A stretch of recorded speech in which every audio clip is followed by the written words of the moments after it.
Uudesjärvi-kadulla vastakkain eilen vajaat 700 kilometriä pohjoisessa Oulussa kohdanneet IFK ja Kärpät. Oululaiset olivat parempia maalein 4-1 ja IFK:lla mielessä on revanssi. Isäntä avaa voimalla. Ville Peltonen antaa maalin taakse Patrick O'Sullivanille, joka pitää leipoa ja löytää lopulta Lennart Petrelin. Irtokiekko jää pelattaviin ja väkivahva Petrel painaa sen sisään. Huimaa saldoa, kun Petrel osuu 7. kerran kauden 8. ottelussaan. Varsin mielenkiintoinen episodi Helsingin jäähallissa nähdään, kun Kärppien tsekkihyökkäjä Tomas Plihal putoaa jään pintaan. IFK-kapteeni Ville Peltonen osuu Plihalin päähän, mutta jäähyä ei tilanteesta tule. Plihal saatellaan pukukopin puolelle ja peli jatkuu.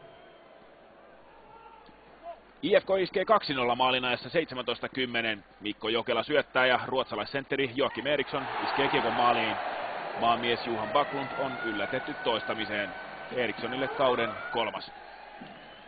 Kärpät nousee vielä mukaan taistoon illan toistaiseksi komeimmalla maalilla. Jason Demers käynnistää, Ivan Huml jättää komeasti taakse ja IFK-paidassa mestaruuden voittanut Juha-Pekka Haataja uittaa kiekon sisään rystyllä.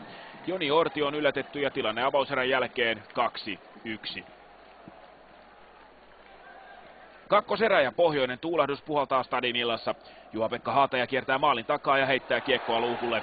Yhden onni on toisen epäonni, kiekko sisään IFK-pakin luistimesta ja Kärpät nousee tasoihin. Haataja on tehnyt vähintään pisteen kauden kaikissa 12 pelaamassaan ottelussa. IFK iskee alivoimalla heti 3. erän alkuun. Ville Peltonen ja Arttu Luttinen karkaavat 2-1 hyökkäykseen ja lopulta kiekko päätyy Backlundin taakse Luttisen lavasta. 3-2 osumaa miehelle sesongin 3. 10 minuuttia eteenpäin ja Kärpät saa vastausvuoron. Oululaiset ylivoimalla. Ivan Huml siirtää tuoreelle lockout-vahvistukselle Kyle Turisille. Tämän syöttö löytää hienosti Toni Kähkösen, joka laukoo Kärpät tasoihin. Entiselle Blues-kapteenille kauden 4. maali.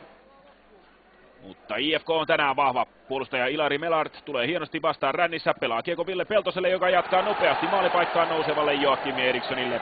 Tämän laukaus painuu ohi Johan Backlundin ja siirtää IFK 4-3 johtoon.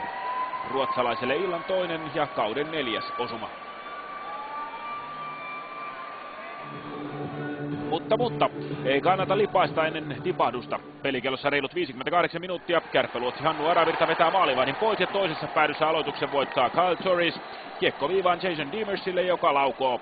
Paikalla irtokiekossa on Ivan Huml, joka nostaa oululaiset tasoihin minuutin ja 38 sekuntia ennen päätössummeria. Rankkarikisassa sankariksi nousee tuttu nimi. Juha-Pekka Haataja iskee kiekon sisään 3 rankkareista, mutta ratkaisevaksi osumaksi jää tämä laukaus. Kärpät hakee Helsingistä mukaansa 2 pistettä. IFK:lle jää lauantai-illan iloksi 1.